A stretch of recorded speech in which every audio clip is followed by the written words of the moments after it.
देवबंद से वृंदावन आ गए। जैसे ही आप वृंदावन आए, वृंदावन में थोड़ी थोड़ी भीड़ होने लग गई थी। कितने लोगों की? 30-40 लोगों की। आज कितनी होती है? राधा वल्लभ जी दिखे ही नहीं रहे, इतनी भीड़ है गई है। और कहाँ 30-40 लोगों की, ज्यादा से ज्यादा 50 लोग हो जाते होंगे, इतनी भीड़ होती थी। हम भी छोटे थे ना महाराज जी, तब उस समय पर भी वृंदावन में रात्रि 6 बजे के बाद में लोग नहीं निकलते थे। अब तो वृंदावन जयपुर से भी ज्यादा हाईटेक हो गया। रात भर दुकानें खुली रहती हैं, रात भर लोग घूमते रहते हैं, सोते ही नहीं वृंदावन में। तो नाहरमल जी सबसे पहले मदन टेर गए और मदन टेर में जाकर के श्री राधा वल्लभ लाल जी का दर्शन किया। राधा वल्लभ लाल जी का दर्शन हुआ। राधा वल्लभ लाल जी का दर्शन करके उन्होंने सबसे पूछा, भैया हमारे महाप्रभु जी कहाँ हैं? श्री हितरवंश महाप्रभु कहाँ हैं? चांद सा सलोना। तो हमारे हितरवंश महाप्रभु कहाँ हैं? उनके दर्शन करने हैं। सेवकों ने कहा, बोले वो तो सेवा में हैं, किशोरी जी की, श्री जी की सेवा में गए हुए हैं। बोले कहाँ है सेवा में? बोले यहीं वन में ही गए हैं आगे की ओर। और ढूंढते ढूंढते ढूंढते जा रहे थे नाहरमल जी। तभी आपने क्या देखा कि श्री हितरवंश महाप्रभु, हित हरिवंश महाप्रभु अपने कंधा पे एक झोला लटकाए हैं और छोटी छोटी लकड़ियां बीन बीन करके जंगल में से उस झोला में डालते जा रहे हैं।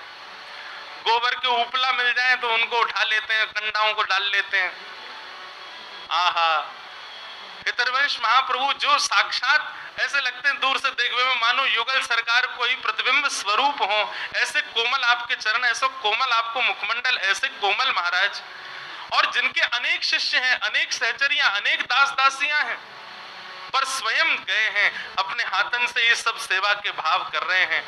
अपने आप लकड़ी उठा रहे हैं, अपने आप गोबर के उपला इकट्ठे कर रहे हैं और बरबर के झोली में डालते जा रहे हैं। ये दृश्य देखकर के नाहरमल जी बोले जय जय।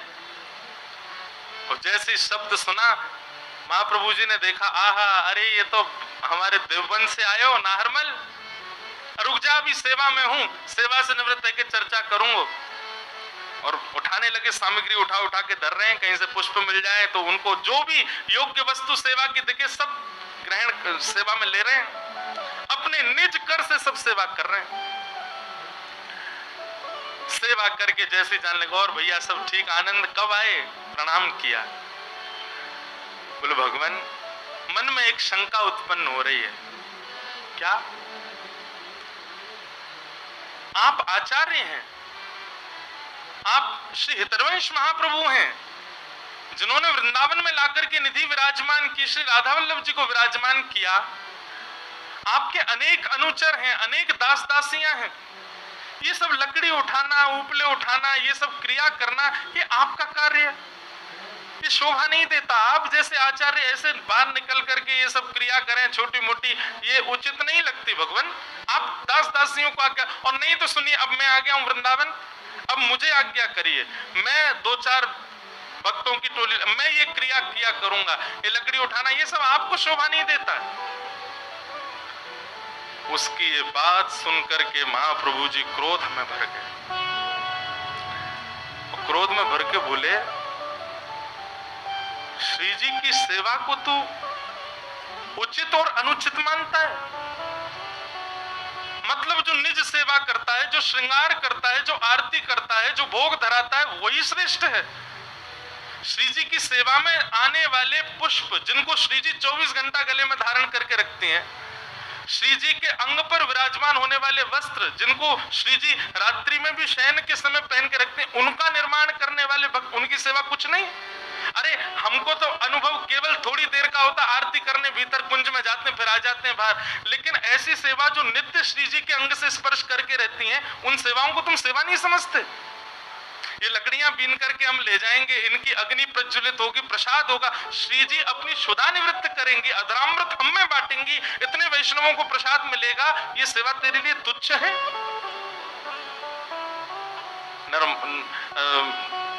नाहरमल तो परेशान हो गया। नहीं नहीं भगवान, मुझे लगा आपकी आपकी आपकी योग्यता के अनुकूल नहीं है।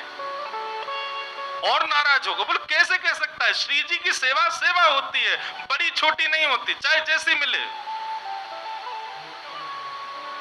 और सुन, तेने श्री जी की सेवा में ये दोष बुद्धि रखी है, अपना मुख मत दिखाना मुझको, और कहीं तू अगर मुझे दिख गया, तेरे हृदय की भक्ति नष्ट हो जाएगी। दूर हो जाओ मेरे से, आना ही नहीं मेरे सामने।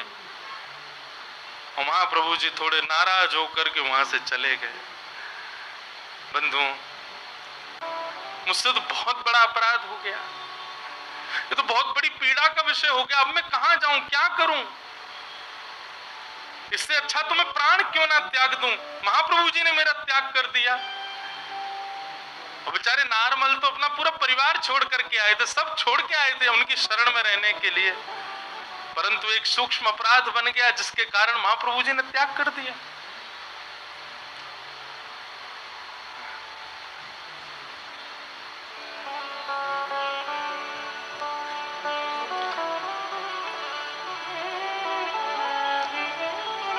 राधा वल्लभ जी का दर्शन करने भी नाहरमल जाते हैं तो दूर से कुंज में से देखते हैं, क्योंकि समीप गया तो ऐसी बात कह दी कि भक्ति नष्ट हो जाएगी, भाव नष्ट हो जाएगा, प्रेम नष्ट हो जाएगा।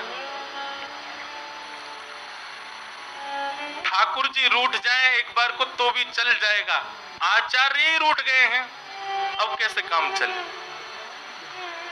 ऐसी व्याकुलता, ऐसी घबराहट रहती है नारमल को, कहां जाऊं, क्या करूं, कौन सुनेगा मेरी बात?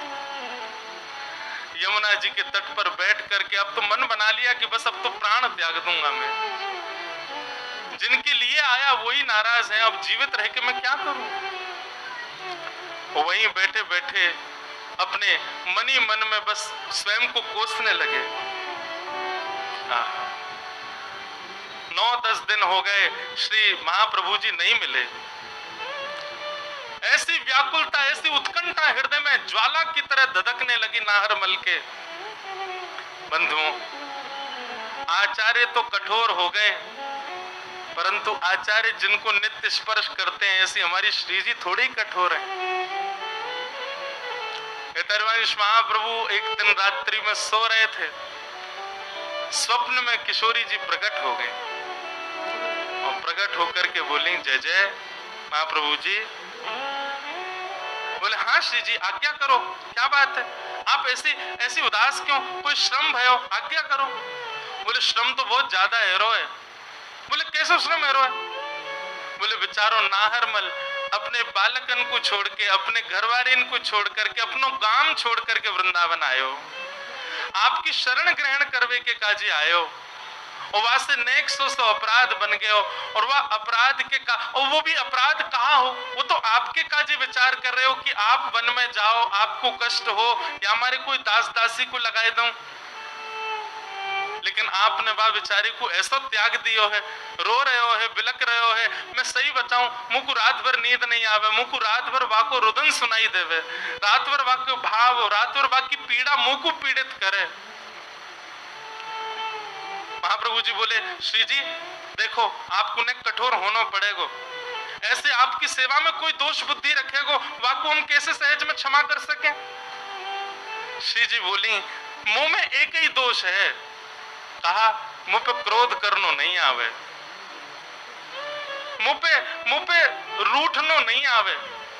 यही मारे मान लीला में भी मैं मान करूं और लालन नेक सी लीला कर मैं सोई रही जाऊं, क्योंकि मुंह पे मान करनो आवे ही ना है, मुंह पे रूठनो आवे ही ना है, मुंह पे ज्यादा क्रोध करनो आवे ही ना है, लड़नो झगड़नो ये मेरा स्वभाव नहीं है।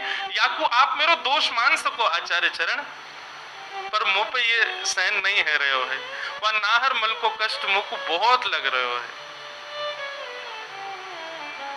एक श्री हित ध्रुवदास जी का एक बड़ा प्रसिद्ध पद है,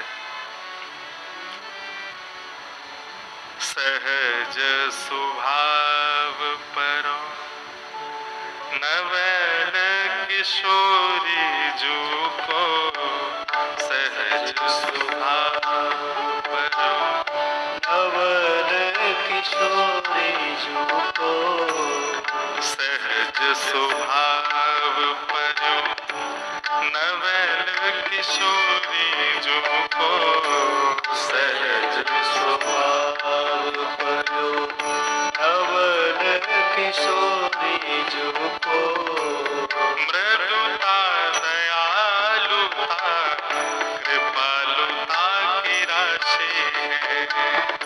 मृदुता दयालुता कृपालुता की राशि है। हमारे ग्रह नक्षत्र तो कछु भी है सके, कोई के में शनि बैठो, कोई के में राहु बैठो, कोई के में कोई बैठो है। ज्योतिषी से दिखवाओ, दुनिया भर की राशि बतावे, पर किशोरी जी की राशि कहाँ है? किशोरी जी के भाव में तो यह ग्रह बैठे क्या? मृदुता दयालुता कृपालुता की राशि है। ओ मृदुता दयालुता कृपालुता की राशि है। सहज स्वभाव पर्यो नवल किशोरी जू को सहज स्वभाव पर्यो नवल किशोरी जू मृदुता दयालुता कृपालुता की राशि है। ओ मृदुता दयालुता कृपालुता की राशि ओ मैं कहूँ नरेश कहूँ भूल हूँ ना होत सखी। मैं कहूँ नरेश कहूँ भूले हो ना होत सखी। भूल से भी कभी गुस्सा नहीं आता किशोरी जी को कि भूल में आगे हो, नेक रिश्ते आ गई हो कोई पे नहीं। मैं कहूँ नरेश कहूँ भूल हूँ ना होत सखी। मैं कहूँ नरेश कहूँ भूले हो ना होत सखी। रहत प्रसन्न सदा ये मुख हासी। ओ रहत प्रसन्न सदा ये मुख हासी है। सहज स्वभाव पर्यो नवल किशोरी जू को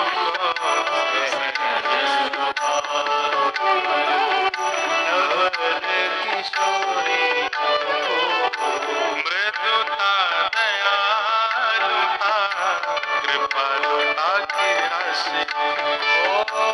मृदुता दयालुता कृपालुता की राशि है। ओ ऐसी सुकुमारी प्यारे लाल जू की प्राण प्यारी।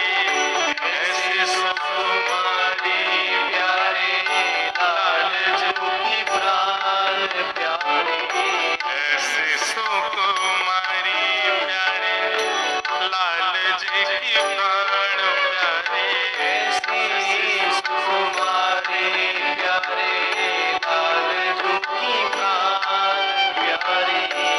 धन्य धन्य धन्य ते जिनके उपासी। धन्य धन्य धन्य जिनके उपासी है।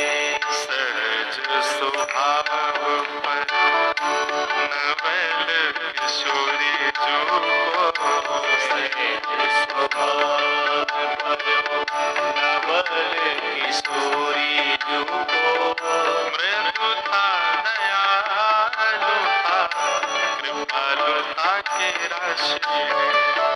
मृदुता दयालुता कृपालुता की राशि है। हित ध्रुव और सुख जहाँ लगी देखियत। हित ध्रुव और सुख जहाँ लगी देखियत। हित ध्रुव और सुख जहाँ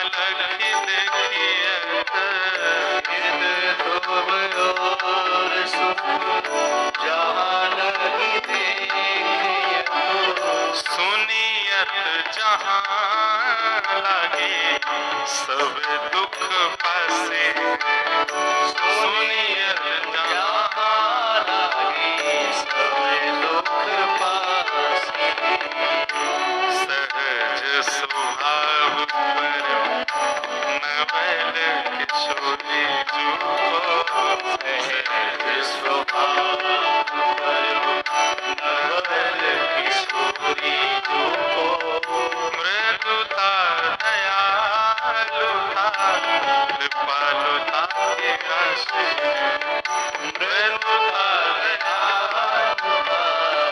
कृपालुता की राशि मृदुता दयालुता कृपालुता के राशि मृदुता दयालुता कृपालुता की राशि मृदुता दयालुता कृपालुता के राशि मृदुता दयालुता कृपालुता की राशि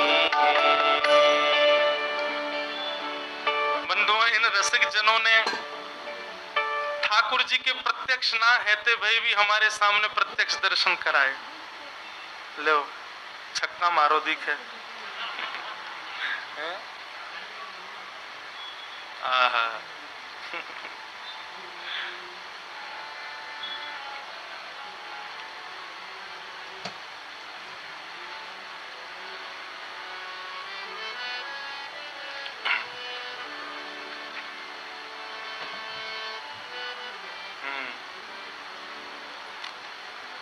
स्वामिनी मेरी परम दयाल स्वामिनी मेरी परम दयाल श्री वृषभानु भवन कुलभूषण श्री वृषभानु भवन कुलभूषण श्री वृषभान भवन कुलभूषण श्री वृषभान भवन कुलभूषण की गति कुंवरी शरण में तोरी की गति कुंवरी शरण में तोरी पर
महाराज जी आज छक्का चौका नहीं पड़ा, आज तो सेंचुरी मारी आप। ये वाणी जी भैया महाराज जी के पास ही रखो तो अच्छे अच्छे भाव आते रहेंगे। कैसी हमारी श्यामा जो दयालु हैं, कैसी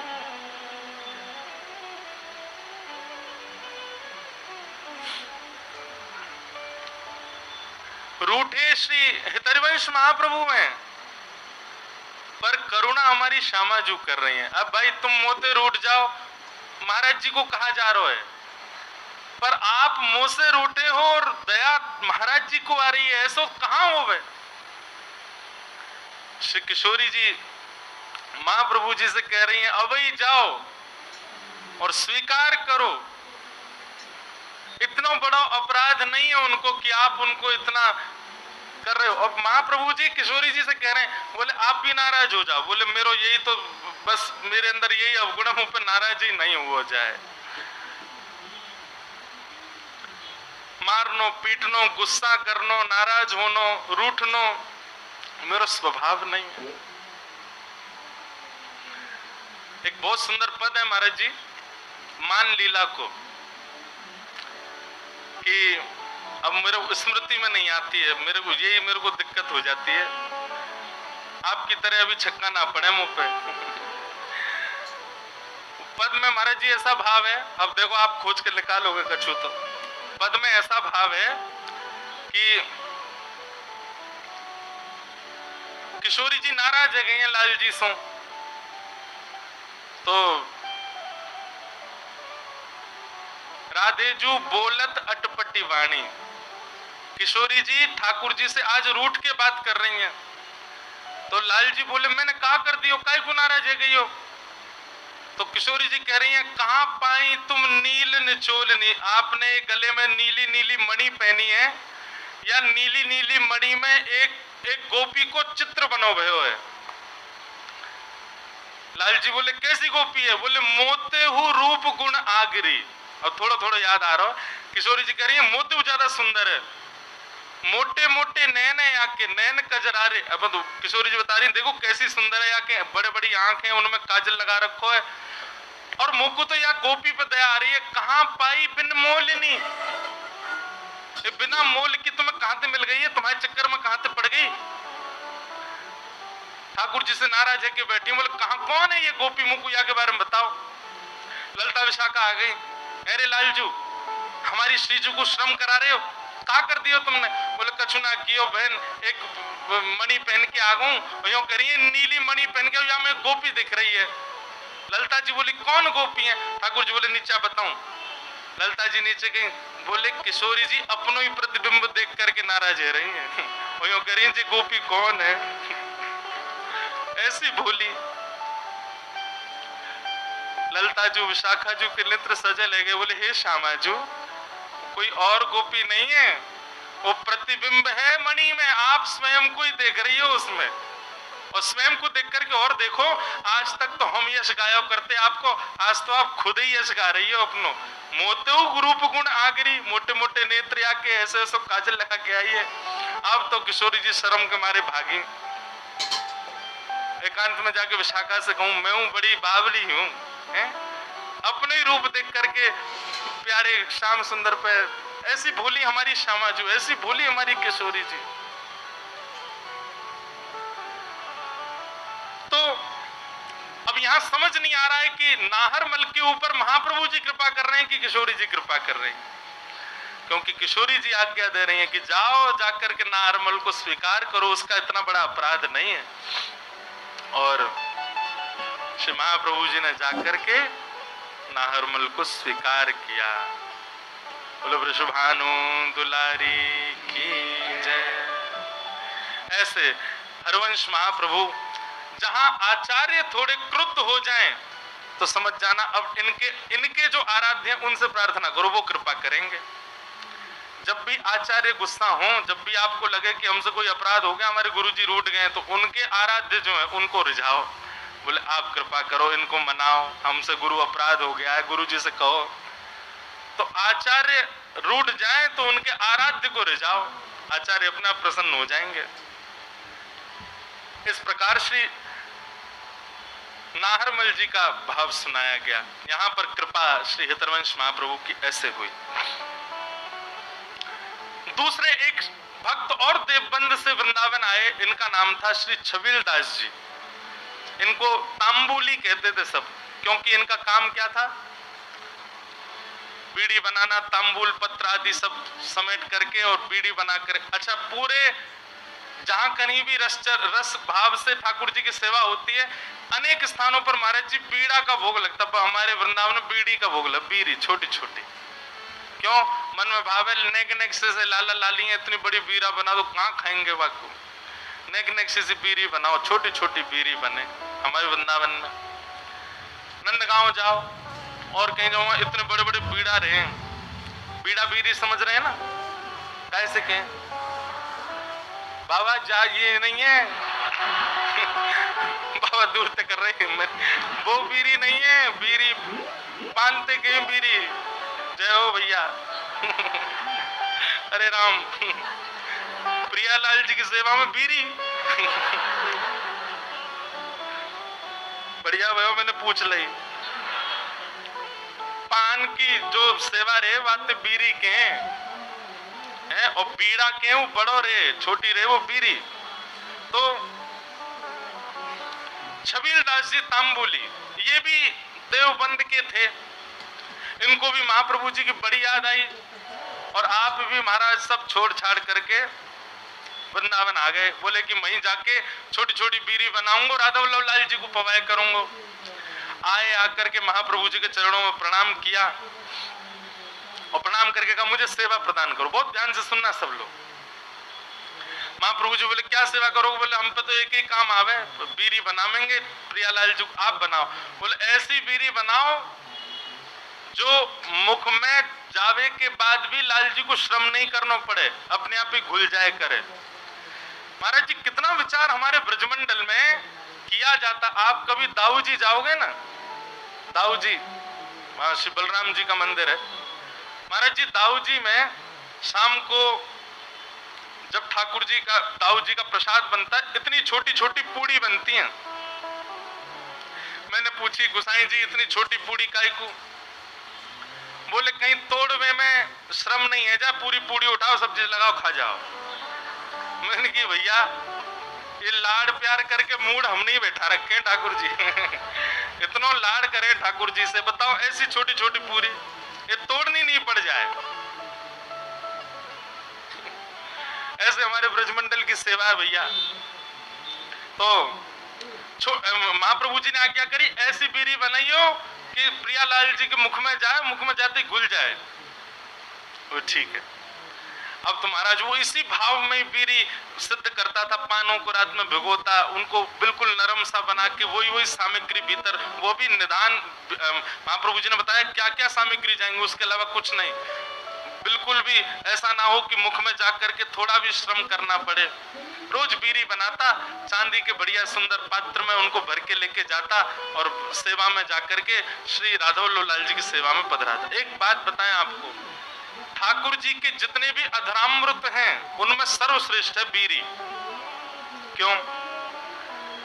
बाकी को अधरामृत महाराज जी ठाकुर जी पामे, पर बीड़ी को भोग ऐसा है ठाकुर जी क्या करें, वाकु पामे और मुख से लगा करके अधरामृत को स्पर्श करा करके तब वाकु पधरा दे। नेक नेक पामे, एक बीड़ी तो नेक लियो, दूसरी तो या को मतलब ये है कि मुख्य अधरामृत ठाकुर, वैसे तो सबका छू है पर बीड़ी में विशेष ठाकुर जी को अधरामृत को भाव रहे।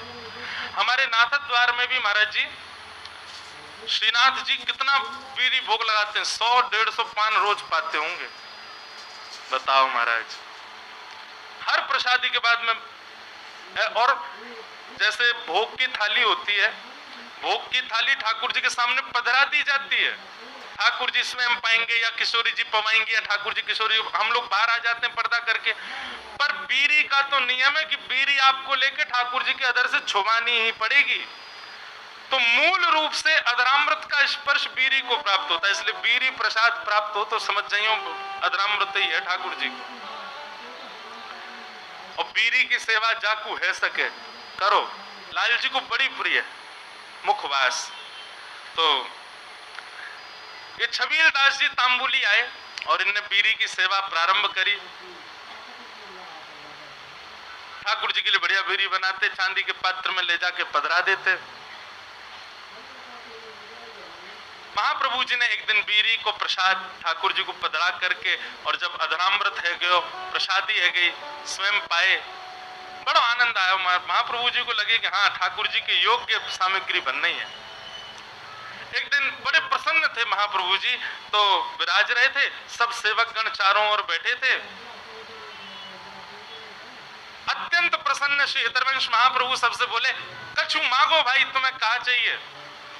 आज मैं इतना प्रसन्न हूँ, आज प्रियालाल जी को ऐसा दर्शन भयो है, इतनो आनंद मन में उमड़ रहे हो कि मन एरो जो मांगोगे सो दूंगो, बताओ क्या चाहिए। चरण दबा रहे थे छबील दास जी तांबुली, कोई हाथ दबा रहे हैं, सब सेवा कर रहे हैं। हाँ भाई तांबुली छबील दास, तू बता क्या चाहिए। तेरी बीरी पाई, बहुत बहुत स्वाद, और बिल्कुल ऐसा लग रहा हो कि हाँ प्रियालाल जी को सुख मिलता होगा, बता क्या चाहिए। हाँ, छबील दास तांबुली चरण दबाते दबाते बोले, जो मांगूंगा सो दोगे। महाप्रभु जी बोले, क्या चाहिए बता, आज्ञा कर।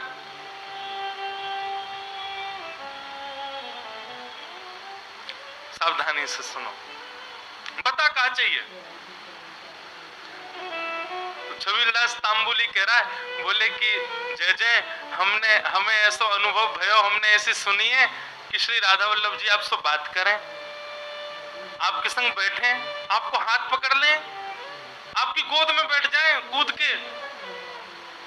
ऐसा सुख मोह कब मिले, ये मौसम बात कब करेंगे, तो मेरा हाथ कब पकड़ेंगे, तो मेरी गोद में कब बैठेंगे, मेरे हाथन से बीरी कब पामेंगे। आपको देना है तो महाप्रभु जी बस यही कृपा कर दो कि श्री राधा वल्लभ लाल जी प्रत्यक्ष काउदना मेरे सामने प्रकट है जाए, और जैसे लीला आपके संग करें, मेरी गोदी में भी कूद के बैठ जाए एक दिन, मुझ को भी वो सुख मिले, ऐसा अनुग्रह कर दो। महाप्रभु जी प्रसन्न भाव में उठ रहे थे, धीरे धीरे अपनी सामग्रियां उठा रहे थे, संध्या के लिए जा रहे थे, और जाते जाते पर ऐसे ही बोल गए, चल ठीक है दियो, राधा वल्लभ जी कृपा करेंगे तो पे, और चले गए जमुना जी। कोई ऐसा भी नहीं कि विधि विधान से बैठ के आशीष दिया हो, उठ के जाते जाते बोल गए, चल दियो, कृपा करेंगे। नेत्र सजल है, बोले अब कब होगी कृपा ये तो जाने नहीं, पर गुरु आज्ञा है तो निश्चित कृपा होगी। स्नान ध्यान करके वो भी बीरी की सेवा तैयार सिद्ध करने लगो, और बीरी सिद्ध करके महाराज जैसे ही लेकर के राधा वल्लभ जी मंदिर में आयो, संयोग से कोई भी नहीं मंदिर में, अकेलो छबील दास तांबुली।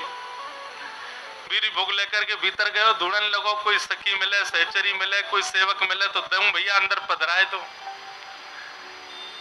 जैसे ही समीप गयो तभी कहा, देखो युगल सरकार, दोनों एक दूसरे गले में गलवैया डाले, अपनी एक एक कमर पे हाथ धरे, और मंद मंद मुस्कुराते भय अपने एक दूसरे के प्रति ऐसे शीश झुकाए करके, और तांबुली को देख करके मंद मंद मुस्कुरा रहे हैं, और मंद मंद मुस्कुरा करके श्री जी इशारों कर रही है, इतकुआ अब तुम। अच्छा एक बात, हाँ वो तो बताना भूल ही गया मैं, जब उसने महाराज जी महाप्रभु जी से यह आज्ञा मांगी कि आप ऐसा अनुग्रह करो कि प्रियालाल जी मुझको प्रत्यक्ष दिखें, तब महाप्रभु जी कह में सह पाएगा उनके स्वरूप को। वो अगर प्रकट है गए तो उनके स्वरूप माधुरी, रूप माधुरी को झेल लेगो ना, झेल लेगो तो को आशीष दूंगो। तो माने कही रूप देखने के बाद झेलनो ही ना है, प्राण निकल जाए, बस रूप दिख जाए एक बार, वाक्य बात। अच्छा क्योंकि एक बात बताएं, सहचरी भाव में और अंतरंग भाव में प्रियालाल जी तो अपनी लीला करते हैं, आपको तो बस प्रवेश मिल जाता है, और कहीं उनकी छवि देख करके आप बेहोश हो गए तो कई जगह महाराज जी हमारे वृंदावन रस रीति में उसको अपराध माना जाता है। आपने जरूर अपनी गुरु निष्ठा में कोई कमी छोड़ी होगी, जरूर अपनी निष्ठा भाव, इसीलिए आप उस छवि के भाव को सहन नहीं कर पाए। इसलिए महाप्रभु जी ने कहा झेल लेगो, झेल पावेगो स्वरूप को। छबीलदास बोलो आप कृपा करोगे तो सब संभव है जाएगा। तो महाप्रभु जी कहेंगे हाँ ठीक है, होगी कृपा। आज जैसी आयो, और आज महाराज बस थोड़ी देर पहले की बात है, महाप्रभु जी कह के गए कृपा होएगी, इतने में ही वो बीड़ी लेके आयो, इतने में तो कृपा है गई। प्रिया प्रियतम साक्षात खड़े वहां के सामने, श्री जी इशारा कर रही है इतकुआ। छबीलदास के 2 बार तो नेत्र बंद भये, हाथ पाम बाके होश में नहीं, ठंडो पड़ गयो पूरा, कभी इतकू जावे कभी उतकू, बस गिरवे ही वारो। इतने में ही माने महाप्रभु जी को स्मरण किया, हितवंश महाप्रभु को स्मरण करते तुरंत चेतना आ गई। मानो गुरु ही कृपा करके ये बल दे रहे हैं कि प्रिया प्रियतम को देखो, उनकी बिना कृपा के देखे ही नहीं पाओगे वह स्वरूप को। छबीलदास सामने खड़ो है, अब कहा बोले ठाकुर जी से। ठाकुर जी तो मंद मंद मुस्कुरा रहे, श्री जी करें जोर से मत मुस्कुरा देंगे, प्राण निकल जाएंगे आके। ऐसी छवि ठाकुर जी की। ठाकुर जी बोले खड़ो ही रहेगो, कछु करेगो भी। छबीलदास बोलो मुंह पे तो कछु आ भी ना, कहा करूं जय जय। बोले कहा करूं कहा, वो दूर डिबिया लेके खड़ो बीरी की, इतकुआ बीरी पवा। और वो गयो महाराज, हाथ पांव कांप रहे वाके, ऐसे डिबिया खोल के और ठाकुर जी के आगे पधराई दी। ठाकुर जी बोले बाबरो ये बिल्कुल ही, अरे निज कर सो उठा बीरी और मुंह में पवाए दे, इतना विलंब काय को करे। जैसी बीरी उठाए करके ठाकुर जी के सन्मुख करी, ठाकुर जी इशारों के नहीं, पहले श्री जी को पवा। श्री जी ने बीच में से बीरी आधी तोड़ करके मुख में ली, बोले अब अधरामृत मुंह को पवा। जैसे ही पवायो महाराज, वो छवि निहार करके कौन सुध में रह सके। बस वही बात छवि को देखतो प्रिया प्रियतम लीला कर रहे हैं। अद्भुत छवि को दर्शन करते करते छबीलदास तांबुली ने वही प्राण त्याग दिए, ठाकुर जी में विलीन है। बोलो श्री राधा वल्लभ लाल की। क्या समझ में आई बात? भजन के प्रताप से, आपके भाव के प्रताप से कभी प्रिया प्रियतम दिख भी गए तो देखवे की सामर्थ्य और वास में कहा करनो, ये सामर्थ्य भी गुरु प्रदान करेंगे। ये हमारी गुरु शरणागति लो भैया। गुरु आज्ञा के बिना या गुरु कृपा के बिना प्रिया प्रियतम दिख गए तो हम झेले ही नहीं पाएंगे। और फिर क्या फायदा वास स्वरूप को देखवे को, जाके काजे हमने सबका चुकियो, वही के प्रति हमारा भाव नहीं रह पाए। ऐसे श्री हितवंश महाप्रभु ने कृपा करके दर्शन कराए।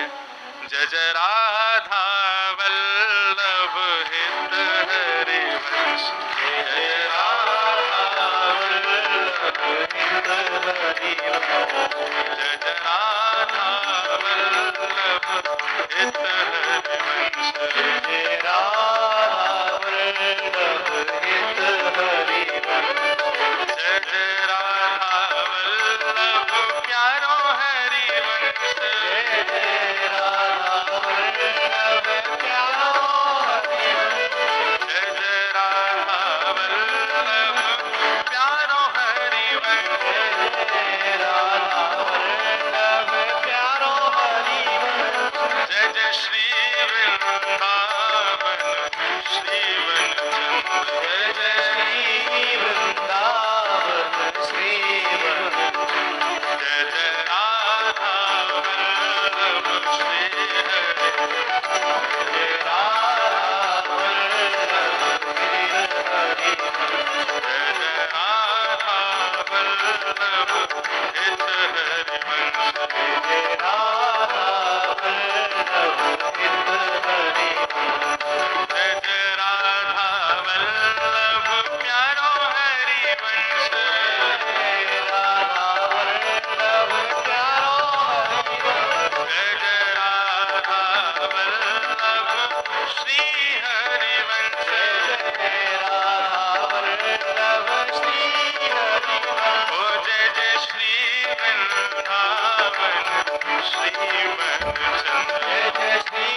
अन्य भावों में सबको दिखती रही, होती रही। अब बड़े सुंदर दो चरित्र और हैं, इनको सुना करके फिर हम श्री हितरवंश महाप्रभु के 2 दिवसीय जो चरित्र हमने सुने भक्तमाल जी में, उसको विराम देंगे और फिर कल से रसिक शिरोमणि स्वामी श्री हरिदास जी महाराज का चरित्र हम लोग श्रवण करेंगे। कल स्वामी जी का प्राकट्य उत्सव होगा और समय रहा तो श्री वृंदावन बिहारी लाल भी प्रकट होंगे। बधाई की व्यवस्था कर लियो महाराज जी। बधाई के रूप में कछु ने पुष्प ही मंगाए दें, वही लुटाए देंगे सबन पे हैं, उन्हीं को दर दर के ले जाएंगे उस संग में। कल स्वामी जी को प्राकट्य भी होगा और समय रहो तो श्री बिहारी जी का प्राकट्य भी होगा। अब जो महाराज जी चरित्र है आगे, स्वामी जी के परम अनन्य रसिक भक्त हुए विठल दास जी। विठल दास जी ने विठल दास, विठल दास जी। हितरवंश महाप्रभु का जहां कहीं भी चित्र आप लोग देख रहे हैं वो विठल दास जी की ही कृपा है। उन्होंने ही सबसे प्रथम चित्र निर्माण करवाया था श्री ठाकुर जी, श्री महाप्रभु जी का। तो ऐसा भाव आता है कि महाप्रभु जी का यश सुनकर के और श्री राधा वल्लभ लाल जी की कीर्ति सुनकर के श्री विठल दास जी सब परिकर, सब परिवार वृंदावन आ गए, सब छोड़ छाड़ के। बहुत ध्यान से सुनो, सब परिवार वृंदावन आ गए और वृंदावन आकर के पूरे परिवार को इस सेवा में लगा दिया। कोई रसोई घर की सेवा, कोई फूल घर की सेवा, श्री राधा वल्लभ जी की जो जो सेवा है, बच्चों से लेके बड़े तक सबको सेवा में लगा। पूरा परिवार ले आए वृंदावन में सेवा के लिए। बहुत ध्यान से सुनिएगा, बहुत सुंदर भाव। आप श्री का महाराज जी एक स्वच्छंद 2 दिवसीय प्रवचन विठल दास जी के चरित्र पर हो सकता है। आप श्री को स्वयं निजकर से श्री हितरवंश महाप्रभु ने पत्र लिखे और पत्र में आपसी चर्चा हुई विरह भाव में। चर्चा ऐसी है, बहुत ध्यान से सुनना, कि विठल दास जी वृंदावन आकर के रहने लगे। एक दिन यमुना जी के तट पर श्री हितरवंश महाप्रभु अपने समस्त रसिकों के संग बैठकर के चर्चा कर रहे थे और विठल दास जी वहां कोई सेवा क्रम कर रहे थे, कुछ भी सेवा का क्रम संभाल रहे थे। इतने में ही एक पत्र वाहक आया, पत्र लेकर के। उसने कहा, आप में से विठल दास कौन है? उनका पत्र आया। अब विठल दास तो तुरंत उठ करके बोले, महाप्रभु जी बैठे हैं उनके सामने, ऐसे बोले पत्र आया। महाप्रभु जी ने सुन लिया, बोले लाओ पत्र दो भाई, क्या है? चरणों में अर्पित कर दिया। महाप्रभु जी ने एक सेवक को आज्ञा की, पत्र पढ़ के सुनाओ, क्या लिखा है? सौराष्ट्र देश में जूनागढ़ के राजा का पत्र था और उस राजा ने पत्र में यह अंकित किया कि हे श्री महाप्रभु जी, आपके चरणाश्रित विठल दास जी सर्वगुण संपन्न हैं। भक्ति भाव से लेकर के सामाजिक क्रिया एवं सारे गुण लिखे थे विठल दास जी के। और विठल दास, वो सेवक पढ़ के सुनावे और विठल दास जी का मन ऐसा हुए, मेरे गुण क्या सुना रहे हैं। बार बार नीचे नतमस्तक करके हरवंश महाप्रभु के सामने बैठे। अंत में भाव क्या था?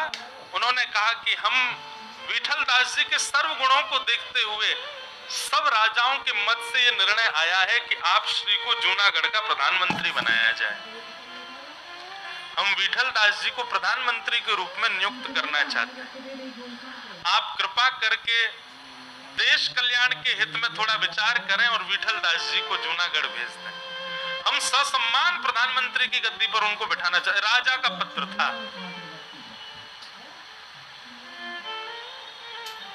प्रधानमंत्री शब्द सुनते ही वहां बैठे सबके कान खड़े हो गए और सब विठल दास जी को देखें।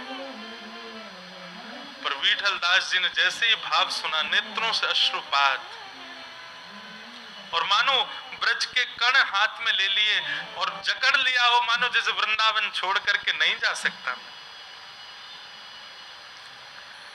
महाप्रभु जी बोले, विठल दास बधाई हो, क्या शुभ समाचार सुनाई दिया है आज?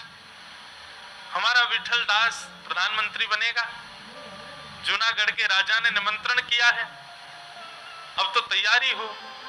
विठल दास जी नीचे नेत्र करके बैठे, ऊपर जब मुख किया तो नेत्र लाल पड़े हैं, चेहरे का ताम्र वर्ण हो गया, नेत्रों से अविरल अश्रुधार। क्या बात है, क्यों रो रहे हो? प्राण धन राधा वल्लभ, जीवन धन हित हरिवंश। मेरे प्राण राधा वल्लभ है और जीवन आप हैं गुरुवर, मैं आपको छोड़ करके कैसे जा सकता हूं? श्री वृंदावन सर्वस्व है। वृंदावन से विलग होने की चर्चा भी कोई करे, अरे स्वप्न में विचार नहीं कर सकता मैं।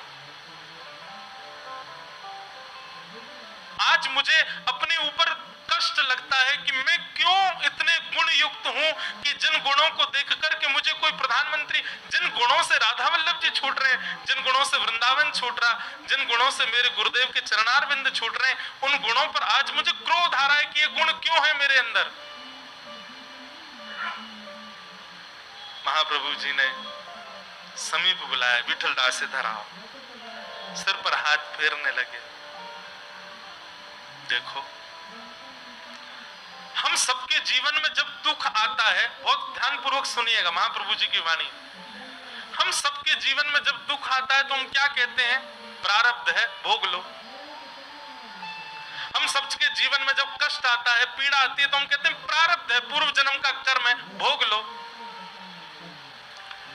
लेकिन उसी प्रारब्ध से जब सुख आ रहा है तो संसार के लोग तो नहीं छोड़ते, परम वैष्णव उसका त्याग कर देते हैं।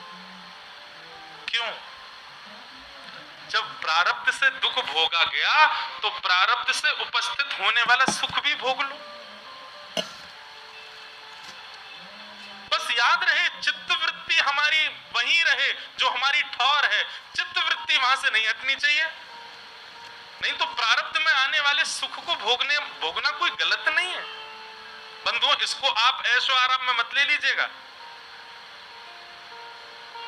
ज्यादा पैसा हो गया तो भोग विलास पान खान में उनको नष्ट करना, वो तो पाप है। उपस्थित भोग किसको कहते हैं? उपस्थित भोग मतलब आपकी मेहनत करने पर, श्रम करने पर आपको जो सुख मिल रहा है, सही सलामत, बिल्कुल स्पष्ट रूप से, कोई जबरदस्ती आप उसके पीछे पड़ करके उसको नहीं भोग रहे, उस सुख को भोगने को उपस्थित भोग कहते हैं। विठल दास, तुमने कोई प्रयास थोड़ी किया प्रधानमंत्री बनने का या प्रधानमंत्री की पदवी का, ये तो तुम्हारे प्रारब्ध से तुमको एक उपलब्धि मिल रही है, क्यों नहीं इसको स्वीकार करते हो? भगवान प्राण छोड़ने के लिए कह दो, मुझे स्वीकार है, क्योंकि कम से कम उसके बाद ये तो रहेगा कि नव वृंदावन, निकुंज वृंदावन में प्रवेश मिल जाएगा, पर वृंदावन नहीं छोड़ सकता मैं तन में रहते हुए।